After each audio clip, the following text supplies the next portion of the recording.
Price lord. ದೇವರ ಅತಿ ಪರಿಶುದ್ಧ ನಾಮಕ್ಕೆ ಸ್ತೋತ್ರವಾಗಲಿ. ಮತ್ತೊಂದು ದಿನವನ್ನು ಕಾಣುವಂಥ ದೇವರು ನಮಗೆ ಸಹಾಯ ಮಾಡಿದ್ದಕ್ಕಾಗಿ ಸ್ತೋತ್ರ. ಆತನು ಮಾಡಿದ ಎಲ್ಲ ಉಪಕಾರಗಳಿಗಾಗಿ, ಎಲ್ಲ ಆಶೀರ್ವಾದಗಳಿಗಾಗಿ ದೇವರಿಗೆ ಸ್ತೋತ್ರವನ್ನು, ಮಹಿಮೆಯನ್ನು ಸಲ್ಲಿಸ್ತೇನೆ. ಇಂದಿನ ವೇದ ಅಧ್ಯಯನಕ್ಕಾಗಿ ಒಂದು ವಾಕ್ಯವನ್ನು ಓದಿಕೊಳ್ಳೋಣ. ಅಪೊಸ್ತಲರ ಕೃತ್ಯ 28ನೇ ಅಧ್ಯಾಯ 5ನೇ ವಾಕ್ಯ. ಆದರೆ ಪೌಲನು ಆ ಜಂತುವನ್ನು ಬೆಂಕಿಯೊಳಕ್ಕೆ ಜಾಡಿಸಿಬಿಟ್ಟನು, ಅವನಿಗೆ ಏನೂ ಕೇಡಾಗಲಿಲ್ಲ.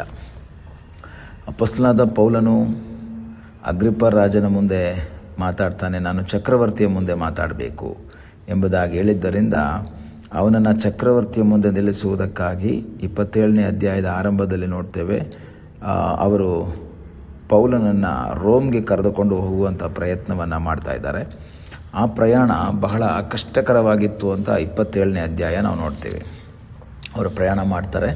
ಪ್ರಯಾಣ ಬೇಡ ಅಂತ ಪೌಲ ಹೇಳ್ತಾನೆ. ಆದರೆ ಶತಾಧಿಪತಿಯ ಮಾತನ್ನು ಕೇಳದೇ ಇರೋದರಿಂದ ಅವರು ಪ್ರಯಾಣ ಮಾಡ್ತಾರೆ. 276 ಜನರು 14 ದಿವಸ ಸೂರ್ಯ, ಚಂದ್ರ, ನಕ್ಷತ್ರ ಯಾವುದನ್ನು ಕಾಣದೆ, ಆಹಾರವನ್ನು ತೆಗೆದುಕೊಳ್ಳದೆ ಕಷ್ಟಪಟ್ಟರು. ಆದರೆ ದೇವರ ಒಂದು ಮಹಾಕೃಪೆಯಿಂದ 27ನೇ ಅಧ್ಯಾಯದ ಕೊನೆ ವಾಕ್ಯ ಹೇಳುತ್ತೆ, ಈ ರೀತಿಯಾಗಿ ಎಲ್ಲರೂ ಸುರಕ್ಷಿತವಾಗಿ ತೀರಕ್ಕೆ ಸೇರಿದರು. ಎಲ್ಲರೂ ಸುರಕ್ಷಿತವಾಗಿ ತೀರಕ್ಕೆ ಸೇರಿದರು ಎಂಬುದಾಗಿ ನಾವು ವಾಕ್ಯ. ಆದರೆ 28ನೇ ಅಧ್ಯಾಯ 1ನೇ ವಾಕ್ಯ ಸ್ಟಾರ್ಟ್ ಆಗುತ್ತೆ. ಅವರು ದಡಕ್ಕೆ ಸೇರಿದ ಮೇಲೆ ಅದು ಮೆಲಿತೆ ದ್ವೀಪ, ಅಂದರೆ ಇವತ್ತಿನ ಮಾಲ್ಟಾ ಎಂಬುದಾಗಿ ಅವರಿಗೆ ಗೊತ್ತಾಗುತ್ತೆ.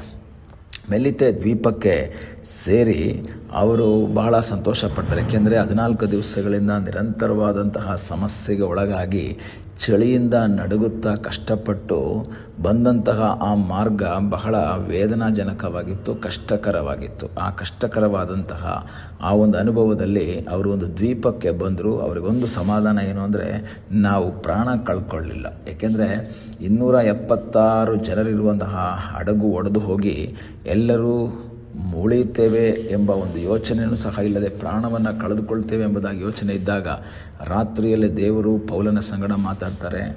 ನಿನ್ನ ಸಂಗಡ ಇರುವಂಥವ್ರನ್ನೆಲ್ಲ ನಾನು ಉಳಿಸಿದ್ದೇನೆ. ಹಾಗೆ ದೇವರ ವಾಗ್ದಾನಕ್ಕನುಸಾರವಾಗಿ ಅವರೆಲ್ಲರೂ ಬದುಕುಳಿದು ಯಾರೂ ಸಹ ಸಾಯದೆ ಎಲ್ಲರೂ ದಡವನ್ನು ಸೇರಿದ್ದಾರೆ. ದಡವನ್ನು ಸೇರಿದಾಗ ಮೆಲಿತೆ ದ್ವೀಪ ಎಂದು ಗೊತ್ತಾಗುತ್ತೆ. ತುಂಬ ಚಳಿಯಾಗಿರೋದ್ರಿಂದ ಬೆಂಕಿಯನ್ನು ಹೊತ್ತಿಸ್ಕೊಂಡು ಅವರೆಲ್ಲ ಏನು ಮಾಡ್ತಾ ಇದ್ದಾರೆ, ಚಳಿ ಕಾಯಿಸ್ಕೊಳ್ತಾ ಇದ್ದಾರೆ. ಆಗ ಪೌಲ ಒಂದು ಕಟ್ಟಿಗೆಯ ಹೊರೆಯನ್ನು ತಗೊಂಡು ಬಂದು ಬೆಂಕಿಗೆ ಹಾಕ್ತಾನೆ. ಆ ಕಟ್ಟಿಗೆ ಒಳಗೆ, ಆ ಒಂದು ಹೊರೆಯೊಳಗೆ ಹಾವು ಸೇರಿಕೊಂಡಿರುತ್ತೆ. ಒಂದು ವಿಷದ ಜಂತು ಅದರೊಳಗೆ ಸೇರಿರುತ್ತೆ, ಒಂದು ಹಾವು ಸೇರಿರುತ್ತೆ. ಇದು ಬೆಂಕಿಗೆ ಬೀಳ್ತಿದ್ದಂಗೆ ಅದು ಅಲ್ಲಿಂದ ಹೊರಗೆ ಬಂದುಬಿಡುತ್ತೆ. ಹೊರಗೆ ಬಂದು ಈ ಜಂತು ಏನು ಮಾಡುತ್ತೆ, ಪೌಲನ ಕೈಯನ್ನು ಬಿಗಿಯಾಗಿ ಹಿಡ್ಕೊಂಡ್ಬಿಡುತ್ತೆ. ಬಿಗಿಯಾಗಿ ಅದು ಭಯದಿಂದ ಬೆಂಕಿ ಬಂದಾಗ ಹಾಕಿದಂಥ ಸಮಯದಲ್ಲಿ ಅದು ಕೈಗೆ ಹಿಡ್ಕೊಳ್ಳುತ್ತೆ. ಆಗ ದ್ವೀಪದವರು ಯೋಚನೆ ಮಾಡ್ತಾರೆ, ಇವನು ಕೊಲೆಪಾತಕನೇ. ಯಾಕೆಂದರೆ ಅಲ್ಲಿಂದ ಜೀವ ಉಳಿಸ್ಕೊಂಡು ಬಂದರೆ ಇಲ್ಲಿ ಈ ಹಾವು ಅವನನ್ನು ಕಚ್ಚುವುದಕ್ಕಾಗಿ ಬಂದಿದೆ. ಆದರೆ ಪೌಲ ಏನು ಮಾಡ್ತಾನೆ, ಆ ಜಂತುವನ್ನು ಬೆಂಕಿಯೊಳಗೆ ಜಾಡಿಸಿಬಿಡ್ತಾನೆ. ಅವನಿಗೆ ಯಾವ ಕೇಡು ಆಗಲಿಲ್ಲ. ಪ್ರಿಯ ದೇವರ ಮಕ್ಕಳೇ, ನಿಮ್ಮ ಜೀವಿತದಲ್ಲಿ ಒಂದು ಇಕ್ಕಟ್ಟುಗಳಿಂದ ತಪ್ಪಿಸಿಕೊಂಡು ಹೊರಗೆ ಬರುವಾಗ ಮತ್ತೊಂದು ಇಕ್ಕಟ್ಟು ನಿಮ್ಮನ್ನು ಹಿಡಿದುಕೊಳ್ಳೋದಾದರೆ ನಿರಾಶೆ ಪಡೋದು ಬೇಡ. ದೇವರೇ, ಅದು ಹಂಗಾಯಿತು, ಅಲ್ಲಿಂದ ತಪ್ಪಿಸ್ಕೊಂಡು ಇಲ್ಲಿಗೆ ಬಂದಾಗ ಇದು ಹಿಂಗಾಯ್ತಲ್ಲ, ನಿರಾಶೆ ಪಡಬೇಡ. ಯಾಕೆ ಗೊತ್ತಾ, ನಿನಗಾಗಿ ಅದ್ಭುತವನ್ನು ಮಾಡುವ ಒಬ್ಬ ದೇವರು ಜೀವಿಸ್ತಾ ಇದ್ದಾನೆ. ನಿನಗಾಗಿ ಅದ್ಭುತವನ್ನು ಮಾಡುವಂಥ ಒಬ್ಬ ಕರ್ತನಿದ್ದಾನೆ. ನೀನು ಚಕ್ರವರ್ತಿಯ ಮುಂದೆ ನಿಲ್ಲಬೇಕು ಎಂಬುದಾಗಿ ದೇವರು 27ನೇ ಅಧ್ಯಾಯ 24ನೇ ವಾಕ್ಯದಲ್ಲಿ ಹೇಳ್ತಾನೆ. ಪೌಲನೇ, ಭಯಪಡಬೇಡ, ನೀನು ಚಕ್ರವರ್ತಿಯ ಮುಂದೆ ನಿಲ್ಲಬೇಕು. ಹಾಗಾದರೆ ನೀನು ಚಕ್ರವರ್ತಿ ಮುಂದೆ ನಿಲ್ಲಬೇಕು ಅಂತ ಹೇಳಿದ್ರೆ ಈ ಸಮುದ್ರ ನಿನ್ನನ್ನು ಮುಳುಗಿಸಲ್ಲ, ಈ ಸಮುದ್ರ ನಿನ್ನನ್ನು ಮುಳುಗಿಸಿ ಸಾಯಿಸಲ್ಲ ಅಂತ ಮಾತ್ರ ಅಲ್ಲ, ಈಗ ದಡ ಸೇರಿದಾಗ ಹಾವು ಇಟ್ಕೊಂಡಾಗಲೂ ಸಹ ಪೌಲನಿಗೊಂದು ಧೈರ್ಯ ಇದೆ. ಯಾಕೆ ಗೊತ್ತಾ, ಅಲ್ಲಿಂದ ತಪ್ಪಿಸ್ಕೊಂಡು ಬಂದರೆ ಹಾವು ಕಚ್ಚಿ ನಾನು ಸಾಯ್ತೀನಿ ಅಂತ ಜನ ಮಾತಾಡ್ತಾ ಇರಬೇಕಾದ್ರೆ ಪೌಲನ ಮನಸ್ಸಲ್ಲಿ ಒಂದು ದೃಢತೆ ಇದೆ. ನನ್ನ ದೇವರು ನನಗೊಂದು ಪ್ರಾಮಿಸ್ ಕೊಟ್ಟಿದ್ದಾರೆ, ನಾನು ಚಕ್ರವರ್ತಿ ಮುಂದೆ ನಿಲ್ಲಬೇಕು ಅಂತ.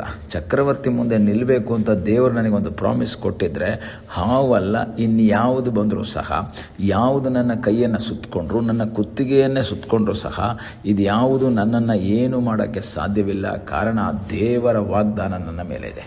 ಈ ಬೆಳಗ್ಗೆ ವಾಕ್ಯವನ್ನು ಕೇಳುವಂಥ ದೇವರ ಮಗುವೆ, ನಿನ್ನ ಮೇಲೆ ದೇವರ ವಾಗ್ದಾನ ಇರುವುದಾದರೆ, ನಿನ್ನನ್ನು ಕಾಪಾಡುವುದಕ್ಕೆ ದೇವರು ಶಕ್ತನಾಗಿರೋದಾದರೆ, ನಿನ್ನ ಜೀವಿತದಲ್ಲಿ ಅದ್ಭುತವನ್ನು ಮಾಡುವ ಸರ್ವಶಕ್ತನಾದ ಒಬ್ಬ ದೇವರಿದ್ದಾನೆ. ಯಾವುದೆಲ್ಲ ಸಮಸ್ಯೆಗಳು ಬಂದರೂ, ದೊಡ್ಡ ಹುಚ್ಚುಗಾಳಿ ಬೀಸಿ ಸಮುದ್ರವು ಅಲ್ಲಕಲ್ಲೋಲವಾದರೂ ಸಹ ನಿನ್ನನ್ನದು ಮುಳುಗಿಸಲ್ಲ. ಹಾವು ನಿನ್ನ ಕೈಗೆ ಸುತ್ತಕೊಂಡ್ರು ನಿನ್ನನ್ನದು ಸಾಯಿಸಲ್ಲ. ಯಾಕೆ ಗೊತ್ತಾ? ವಾಗ್ದಾನ ನಿನ್ನ ಮೇಲೆ ಇದೆ. ಈ ಬೆಳಗ್ಗೆ ವಾಕ್ಯವನ್ನು ಕೇಳುವಂಥ ದೇವರ ಮಗುವೆ, ನಿನಗೆ ವಿರುದ್ಧವಾಗಿ, ದೇವರ ವಾಗ್ದಾನಕ್ಕೆ ವಿರುದ್ಧವಾಗಿ ಎಂಥ ದುಷ್ಟಶಕ್ತಿಗಳು, ಯಾವುದೇ ಸಮಸ್ಯೆಗಳು, ಇಕ್ಕಟ್ಟುಗಳು, ರೋಗಗಳು ನಿನ್ನನ್ನು ಹಿಡಿದುಕೊಂಡರು, ನೀನು ಅದರ ಕುರಿತು ನಿರಾಶೆ ಪಡಬೇಡ.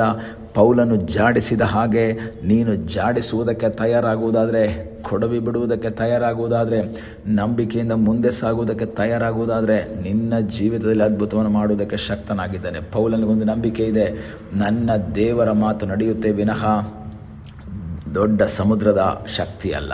ಹಾವಿಗೆ ಶಕ್ತಿ ಇದೆ, ಸಮುದ್ರಕ್ಕೆ ಶಕ್ತಿ ಇದೆ, ಬಿರುಗಾಳಿಗೆ ಶಕ್ತಿ ಇದೆ, ಆದರೆ ದೇವರ ಮಾತಿಗೆ ಅದಕ್ಕಿಂತಲೂ ಶಕ್ತಿ ಇದೆ. ನಿನಗಾಗಿ ಅದ್ಭುತವನ್ನು ಮಾಡುವ ಆ ವಾಗ್ದಾನವನ್ನು ಬಿಗಿಯಾಗಿ ಹಿಡಿದುಕೊಂಡು ಮುಂದೆ ಸಾಗು. ಪ್ರಾರ್ಥಿಸೋಣ. ನಮ್ಮನ್ನು ಬಹಳವಾಗಿ ಪ್ರೀತಿ ಮಾಡುವ ಯೇಸುವೇ, ಸಮಯಕ್ಕಾಗಿ ಸ್ತೋತ್ರ. ಮತ್ತೊಂದು ಆವರ್ತಿ ನಿನ್ನ ಸನ್ನಿಧಾನದಲ್ಲಿ ನಮ್ಮನ್ನೇ ನಾವು ಸಮರ್ಪಿಸ್ತೇವೆ. ನಿನ್ನ ಕೃಪೆ, ನಿನ್ನ ಆಶೀರ್ವಾದ, ನಿನ್ನ ಸಾನ್ನಿಧ್ಯ ನಮ್ಮೆಲ್ಲರ ಸಂಗಡ ಇರುವುದಕ್ಕಾಗಿ ಸ್ತೋತ್ರ. ನೀನು ಕೊಟ್ಟಂಥ ವಾಗ್ದಾನಕ್ಕಾಗಿ ಸ್ತೋತ್ರ. ಆ ವಾಗ್ದಾನದಲ್ಲಿ ದೃಢವಾಗಿ ನಿಂತು ಮುಂದೆ ಸಾಗುವಂತೆ ಕರ್ತನೆ ನೀನು ನಮಗೆ ಕೃಪೆ ಮಾಡು ಎಂಬುದಾಗಿ ನಾವು ಪ್ರಾರ್ಥಿಸ್ತೇವೆ. ಪ್ರಾರ್ಥನೆಯನ್ನು ಕೇಳಿದ್ದಕ್ಕಾಗಿ ಸ್ತೋತ್ರ. ಯೇಸುವಿನ ಮುದ್ದಾದ ಹೆಸರಿನಲ್ಲಿ ಬೇಡಿಕೊಳ್ಳುತ್ತೇವೆ ನಮ್ಮ ಪ್ರೀತಿಯ ತಂದೆಯೇ.